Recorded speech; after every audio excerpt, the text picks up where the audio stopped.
Grabando. Ya, mis niños, buen día nuevamente. Como les acabábamos de conversar unos segunditos antes, les decía que hoy día se van a habilitar las pruebas pendientes de WebClass, la prueba número 1 y número 2, ya para que ustedes estén atentos si es que están en la situación de deber algo, ya cada uno debiera saber qué es lo que debe, ¿ya? Pero si no, hoy día a partir de las 3, dejémoslo a las 4, ¿ya? Así más tarde todavía. A las 4 de la tarde ustedes ingresen a WebClass y vean, si no les aparece nada es porque ustedes están sin morosidad. Y si ustedes dicen, pucha, ¿sabe qué, profe? No me aparece nada, entonces ustedes están con morosidad y tienen que ponerse al día. Ya hoy día vamos a trabajar un tema nuevo que es la continuación de la semana pasada, que es hasta donde ingresa en la prueba, ya hasta ¿Qué se aquí. refiere con morosidad? Ah, que estoy pendiente de algo, Ah, que tengo una pendiente. mora, me falta cancelar algo. Ya, para un término más monetario. Ya, pero por ejemplo, si hay alguno de ustedes que tiene una prueba pendiente, ingrese hoy día a WebClass y si es que no le aparece nada, genial. Y si le aparece algo, usted se coloca al día, ya porque las pruebas pendientes ya las habilité la semana pasada y todavía hay gente que está pendiente. Ya, hoy día vamos a trabajar algo nuevo, ya, no es difícil, tiene harta información, eso sí, ya, pero lo más importante es que ustedes recuerden que una cosa es que yo comente muchos detalles, pero no sabemos si los vamos a preguntar todos. Ya, para poder avanzar con la teoría de las placas tectónicas, que es lo que nos comparte hoy día, vamos a ver que el objetivo es el siguiente. ¿En qué consiste el movimiento tectónico y cuáles son las placas? Las que originan las fallas, los tipos de márgenes, etcétera. Vamos viendo. Una placa tectónica es una estructura que tiene el planeta. Ya nuestro planeta se divide en capas, ya así como la atmósfera se divide en partes, también lo hace la Tierra. Ya la primera capa que figura sobre la superficie terrestre se llama la litosfera. Ya esta placa, como aquí bien dice, varía entre 15 y 100 kilómetros de profundidad. Entonces, cuando nosotros estamos jugando, haciendo un hoyo, excavando en la playa, qué sé yo, estamos eh, como en esa zona, en la litosfera. Ya obviamente nosotros tenemos una corteza, tenemos capas, de repente empiezan a ver como material, arenita más suave, después rocas más grandes y cada vez más grandes, porque de esa forma se va componiendo.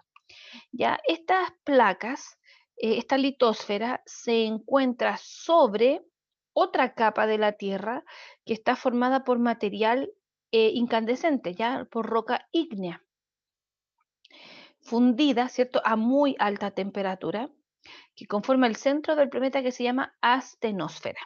Ya, esta superficie es de distinta densidad a la anterior, ¿ya? Entonces se hace la diferenciación. Ya los que vieron la película El Núcleo pueden saber, bueno, esa película es un poquito más antigua, pero ellos como que tienen que ingresar al centro de la Tierra para reactivar el núcleo, ¿verdad? Que estaba el planeta detenido y había un problema magnético, etcétera. Es bien interesante la película, pueden verla. Una placa tectónica forma en un conjunto de placas, ya la premisa de la teoría de las placas tectónicas. Ya la idea es explicar el por qué se producirían los sismos. Ya recuerden que nosotros la semana pasada dijimos que hay muchos sismos que se producen por movimiento tectónico y otro por movimiento volcánico, ¿ya? Que también lo vamos a trabajar aquí. Ya la placa puede estar en la parte terrestre, continentes, o bien en la parte oceánica, ¿ya? Que esto sea así, ¿ya? Esto, para que ustedes sepan, es algo muy reciente, ya no es muy antiguo, ¿ya? Ayuda a explicar el por qué la corteza terrestre podría deslizarse o podría tener movimiento. ¿Ya? Según la tectónica de placas, los continentes y los océanos son llevados en una misma placa. ¿Ya? O sea, hay partes del planeta que están sujetos bajo una misma zona y que eso sería como una correa transportadora, como que se van moviendo constantemente. La teoría de las placas explica el por qué se formaron los continentes, las montañas y por qué hay lugares de la Tierra donde se concentran gran cantidad de movimientos sísmicos. ¿Por qué hay lugares donde es tan sísmico que en otros? ¿Cuál es la comparación? Ya esto es bien reciente, es solamente desde el siglo XX, ¿verdad? Y este movimiento va a generar rupturas o fallas o fisuras, ¿verdad? Y si ustedes se fijan, se mueven a una rapidez de 8 a 9 centímetros por año. ¿Qué quiere decir esto? Que no es rápido, ya es algo sumamente lento. Imagínense, menos de 10 centímetros por año. O sea, estamos hablando de que hay menos de 1 centímetro mensual. Uno dice 1 centímetro es muy poquito, pero imagínense la envergadura de lo que significa para que esto se produzca y el por qué origina sismos o terremotos. Es algo impresionante. Aquí hay una imagen. Ya esta es una vista exterior de un mapa mundi, ¿verdad? Si prestan atención aquí, esta parte de acá que es América del Sur, Profe, tiene esta parte de acá también, dígame. no, que se me había cortado un poco, entonces me dio miedo. Ah, ya. Si ustedes miran aquí, nuestro continente, Sudamérica, ¿cierto? Donde nosotros estamos posicionados geográficamente, tiene la interacción de dos placas. Por el lado Pacífico, por el Océano Pacífico, tiene la placa de Nazca. Si ustedes miran, es chiquitita, pero el borde está completamente asociado a nuestro país. En la parte sur, en la parte inferior, está la placa de la Antártica y por el lado del Atlántico se encuentra la placa sudamericana. Entonces nuestro país se ve friccionado, si ustedes se fijan aquí, por justo dos placas. Nuestro país, Chile, estaría encima, de acuerdo a esta imagen, ¿verdad? Encima del cruce o de la unión de dos placas. Eso explicaría el por qué nuestro país es sísmico, porque hay otros países que dicen, no sé, como que acá ocurren cosas, pero no es tanto. Claro, porque por ejemplo, si miramos Australia, Australia está encima de una placa, entonces probablemente acá hay harto sismo, puede ser, nosotros no lo sabemos. Pero si ustedes miran, justo nuestro país se encuentra encima de la unión entre dos placas. Miren acá arriba Norteamérica, pensemos en Estados Unidos. En la costa, ¿cierto? La costa que está aquí está por sobre también la placa del Pacífico. Entonces, ellos también tienen zonas, si ustedes miran aquí, no, pues este lado de América no, pero este lado está justo encima de la falla, que coincidiría con lo de la falla de San Andrés y lo que vamos a ver más adelante. Pero nuestro país está posicionado encima de la unión de dos placas, la de Nazca y la sudamericana. Eso es pregunta de prueba.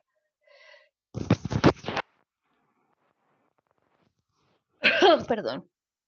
¿Cuáles son las dos placas sobre las cuales se sitúa nuestro país? Nazca por la izquierda, sudamericana por la derecha.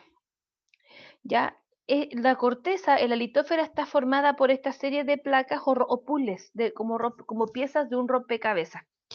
Y estas piezas están en constante movimiento y buscan encajarse, buscan unirse con la otra, pero cuando logran unirse, como no son perfectas, no hay una, si ustedes han hecho alguna vez un puzzle, o las piezas calzan justo, la pieza Sí, correcta calza justo, en cambio estas piezas no son justas, entonces friccionan y tratan de unirse, tratan de pegarse, y cuando no lo o se consiguen, acomodan, perdón. o se acomodan. Exactamente. Cuando esto no ocurre, no logran el calce perfecto, comienzan a friccionarse y esa fricción produce que esté dándose este movimiento tectónico, este movimiento sísmico. Ya la capa de la litósfera flota encima del manto. ¿Ya? ¿Por qué? Porque este manto tiene una temperatura muy alta y una presión diferente. Produce el movimiento de ascenso y descenso. Estos movimientos se llaman convectivos. Vamos a ver el tiro qué significa esto. Acá tengo otra imagen de las placas tectónicas, pero si ustedes se fijan, me está mostrando la forma en que se mueve la placa. Fíjense nosotros aquí, que estamos acá en Chile. Ya nosotros vemos lo que pasa con los demás, sí, muy bien, pero no interesa lo que pasa con nosotros. Tenemos la placa de Nazca que está al lado izquierdo, que tiende a moverse hacia la derecha, fricciona para acá. Y tenemos la placa sudamericana, que está a la derecha, que tiene movimiento de fricción hacia la izquierda. Por lo tanto, nosotros que estamos justo en esta zona de subducción, ¿qué significa esto? Lo vamos a ver enseguida. Nuestro país está encima de la zona de subducción. Por lo tanto, uno dice, ah, por eso que nuestro país es sísmico, ¿ya? Por eso que nuestro país está aquí, la cordillera de los Andes tiene ¿cuántos volcanes? Que algunos están inactivos, otros están tranquilos, otros son estables, otros tienen mayor erupción que otros, etcétera. Todo se debe por esto. Aquí hay un movimiento que es hacia la izquierda y otro movimiento que es hacia la derecha y que hace que esto comience a friccionarse constantemente. Miren acá, acá se muestra también, pero con colores, ¿ya? Entonces, si ustedes fijan, nuestro país está dentro de la placa morada, que es la sudamericana, y la placa de Nazca. Si ustedes se fijan, todos los demás países, ya de Sudamérica, estamos hablando que nosotros estaríamos pensando en Chile, Perú, Colombia, quizá Ecuador, estamos justo por encima de la unión de las placas, ¿ya? Por eso que somos un país tan sísmico. Como se ve en la imagen, la litosfera está constituida por capas, ¿cierto? Que se van moviendo, van flotando y plantea tres situaciones o premisas que uno dice como las toma como válidas. La primera es que existe una expansión de los océanos porque hay corteza nueva que se está generando, debido a que hay márgenes divergentes. Esa palabra la vamos a ver enseguida qué significa. Dice, el área superficial de la Tierra es constante. Van a existir dos tipos de márgenes, uno es el margen convergente y otro el margen divergente. El margen convergente rompe, como que intenta eliminar terreno, mientras que el margen divergente intenta formar terreno. Entonces, el margen divergente aumenta terreno. El margen convergente disminuye terreno. Y como son semejantes, lo hacen en la misma medida prácticamente, como que uno dice, ah, no se nota. Como que uno no nota los cambios geológicos porque son lo que se está perdiendo, se está ganando por otra vereda. Por lo tanto, uno dice, ah, es como que no pasa nada. El diámetro de la Tierra no cambia radicalmente. No se percibe o no se siente que hay una pérdida real, porque estos dos movimientos, los convergentes y los divergentes, están ocurriendo. Entonces uno hace que uno aumente y que el otro deje.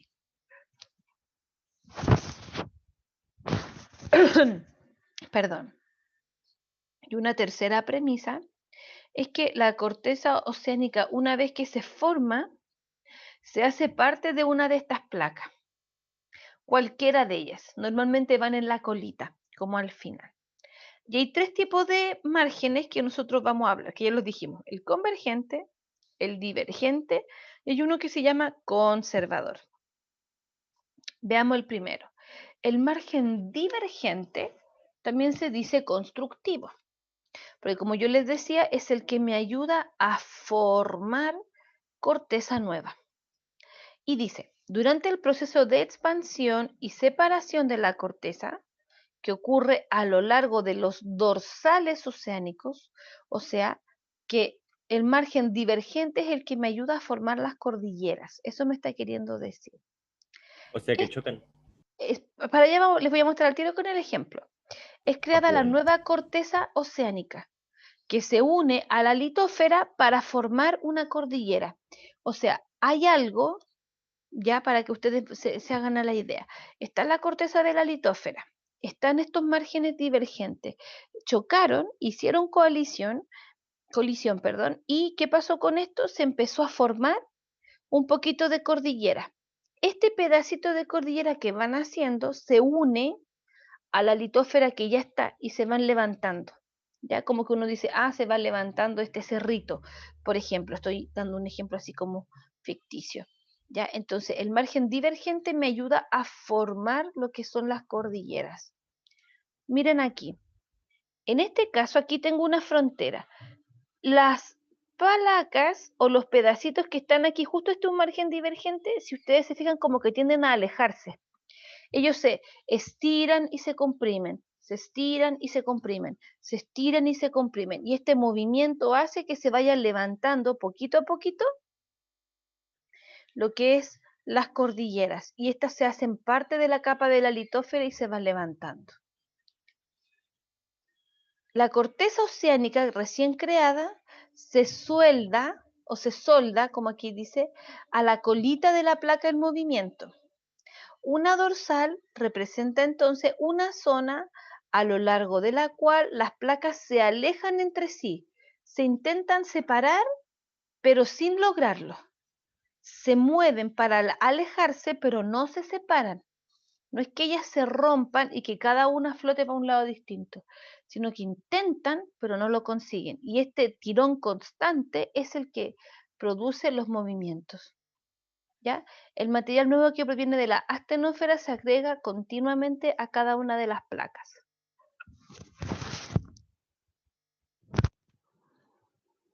Segunda versión del margen convergente. El margen convergente también se llama margen destructivo. Y así como el margen divergente ayuda a formar las cordilleras, el margen convergente ayuda a formar las fosas o fallas o espacios entre medio de rupturas, si ustedes lo quieren mencionar así. Dice, ocurre a lo largo de las profundas fosas oceánicas. Estas son siempre alargadas y bordeado de cadenas de volcanes. Ya, estas fosas, donde las dos placas convergen o donde se juntan, eso quiere decir, hay una que es de mayor densidad que la otra. La que es más densa queda por debajo. Y la que no es tan densa, la más livianita, si ustedes quisieran darle de una forma, va a quedar por encima. Esto se llama subducción, cuando una de las placas queda debajo de la otra. Por eso que nosotros, si ustedes se fijaban en el mapa de las placas tectónicas, nuestro país está justo en el borde de subducción. O sea, constantemente la placa va quedando por debajo y la otra va quedando por encima.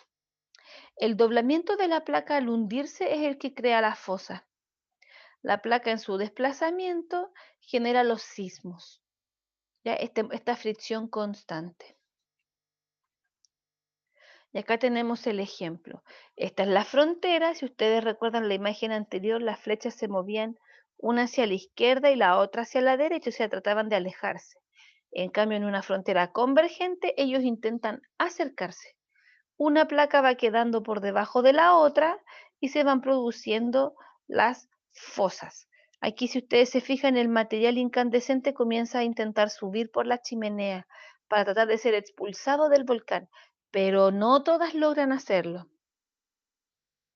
Cuando este material que quedó dentro de la cámara del volcán se enfría, ¿cierto? Se hace parte de unas raíces que le llaman, ¿cierto? De los volcanes anteriores. Y hay volcanes que están dormidos, como se dice, y hay volcanes que están como en constante erupción, como que por ese lado se va liberando la presión. ¿Ya? Si la densidad de las placas es parecida, o sea, no hay una más pesada o más liviana por sobre la otra, cuando ellas se chocan, se colisionan, generan deformaciones, ¿ya? Como fue el caso de la cordillera del Himalaya. En el Himalaya la cordillera se formó porque las placas que están a su alrededor son de semejante densidad. Y una tercera imagen se llaman márgenes transcurrentes o conservadores. Yo había dicho convergente, divergente y conservador. Aquí están los nombres correctos. Transcurrentes o conservadores. ¿Qué quiere decir esto? Que en vez de las placas de chocar una contra otra, ellas se deslizan en un lado, una para cada lado.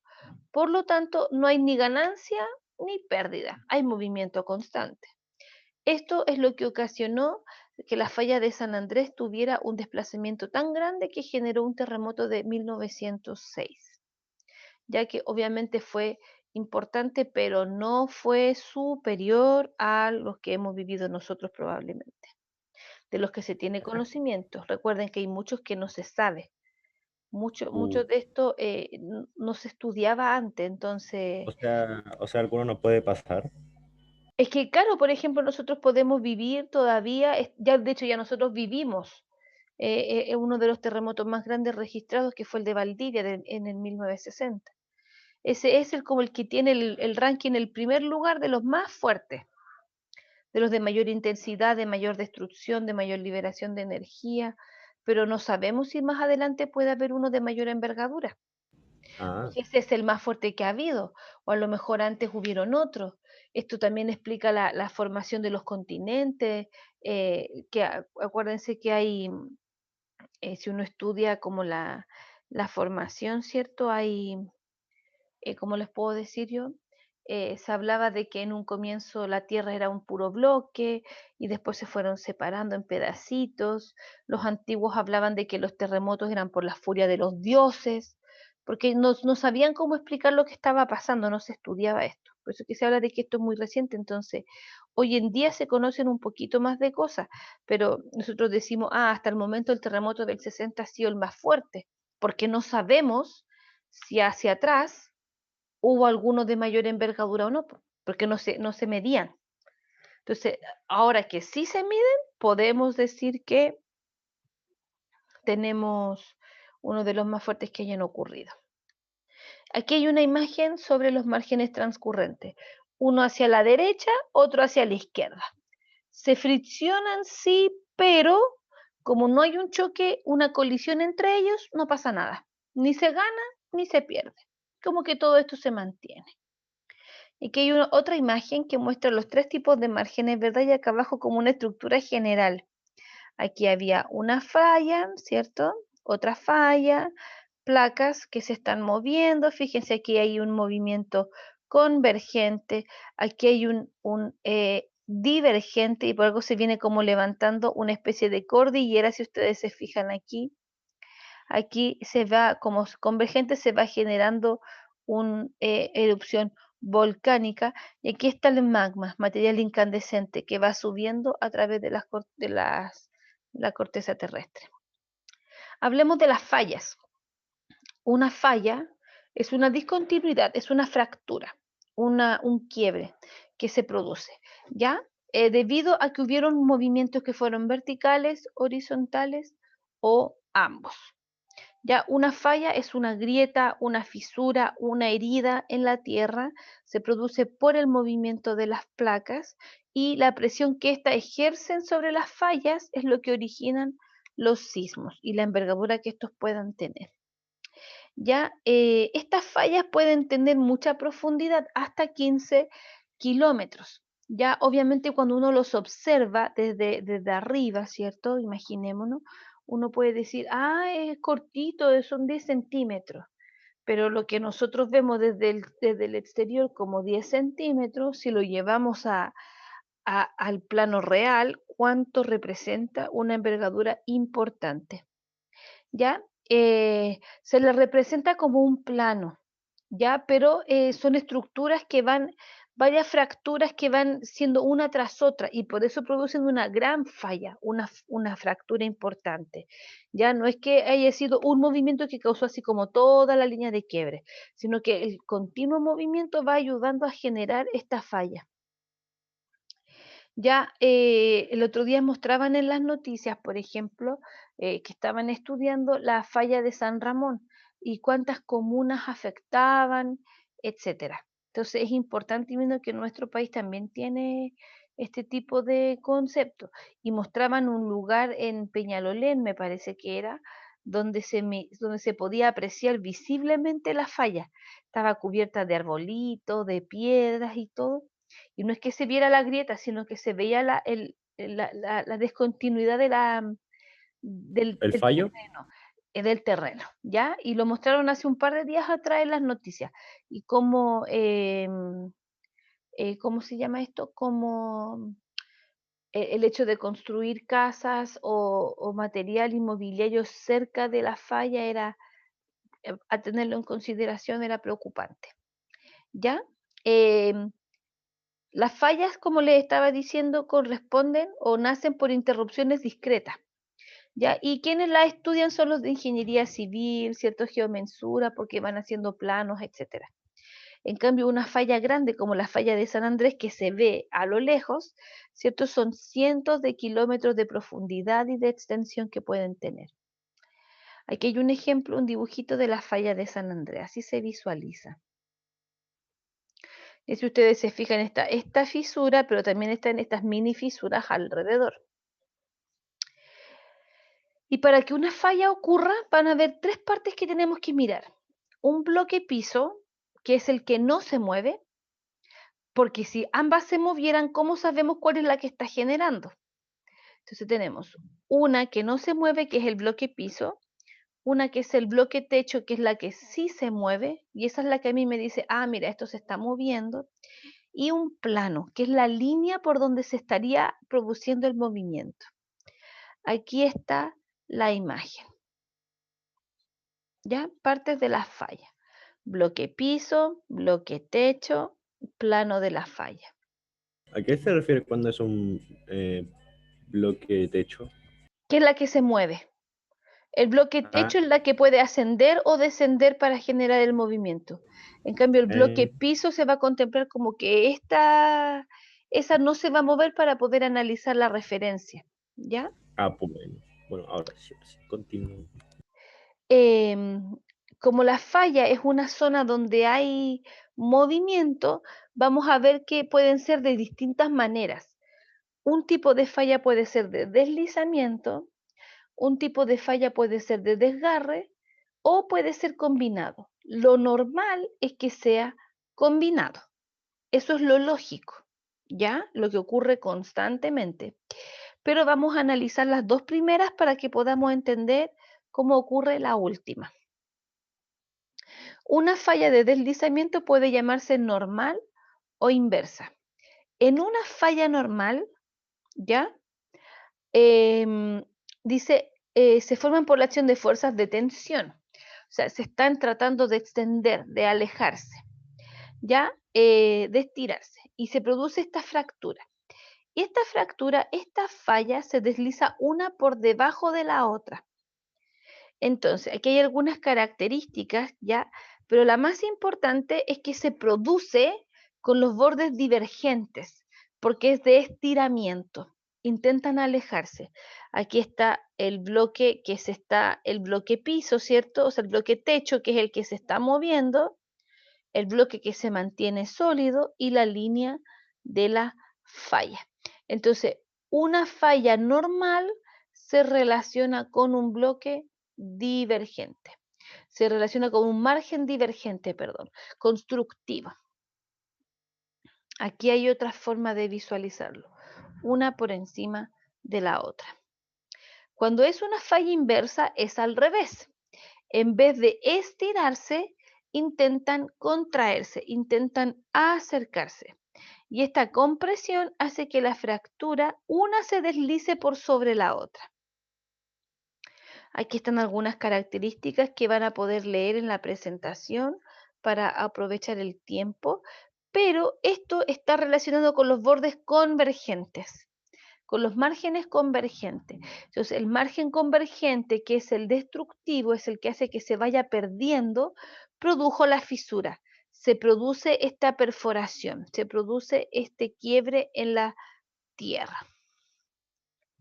Y acá tenemos otro ejemplo. En cambio, las fallas de desgarre pueden ser llamadas transcurrentes también, que tiene que ver con ese tipo de margen, que ya lo vimos más adelante, ya hacia atrás, Y una perdón. falla, profe, una falla de descarga es como, puede ser destructiva. Es que por eso lo vamos a ver al tiro, no tiene que ver con el margen destructivo. Por Pues eso, bueno, ¿ya? Una falla de desgarre relaciona fuerzas de compresión, pero como de los lados, ¿ya? Y hace que los bloques se desplacen lateralmente. Ya puede ser de dos maneras, destrales o sinestrales. El destral, que se los voy a mostrar aquí, es una falla que se desplaza donde el lado izquierdo tiende a alejarse y el lado derecho tiende a acercarse. Entonces el movimiento es para los lados, en vez de ser como de fricción entre ellos, es de uno al otro lado. Ya se mueve la izquierda, se intenta alejar y el de la derecha, el bloque de la derecha se intenta acercar, como algo así. Se mueven para hacia la derecha, imaginémoslo. En cambio, la falla de desgarre que es sinestral es al revés. Es la izquierda la que se acerca y la derecha la que intenta alejarse. Se produce al revés. Pero ¿qué significaba que fueran transcurrentes que no ganaban ni perdían terreno, sino que se mantenía constante porque se movían de forma paralela? Y por eso que la imagen es así, en forma paralela, se mueven para los lados. Hay fricción entre ellos, pero no hay ni desplazamiento, ni pérdida de elementos, ni formación de cordillera, ninguna cosa. Y ahí pueden ser de dos maneras, como les dije, las destrales y las sinestrales. Entonces, fuera de toda la información que salió hoy día, lo que yo quería que trabajáramos fuera lo importante que es el movimiento tectónico en la formación de los sismos. Ya nosotros ya vimos la semana pasada y quedó dicho de que eran los responsables, el movimiento tectónico es el responsable de la formación de los sismos, ya de los terremotos de gran envergadura. ¿Ya? Y Bueno, que también puede producirse por movimiento volcánico, pero el movimiento volcánico o el vulcanismo también tiene su origen en el movimiento tectónico. Entonces, conocer las placas nos sirve para entender el por qué nuestro país sacó, ¿cierto?, este beneficio, esto importante que tiene. Ya nosotros recuerden que tenemos tenemos costa, tenemos cordillera, tenemos desierto, tenemos pampa, tenemos glaciares, tenemos una infinidad de recursos naturales y que también tenemos este detallito que es que estamos, ¿cierto? En justo nuestro país está en el borde de interacción de dos placas.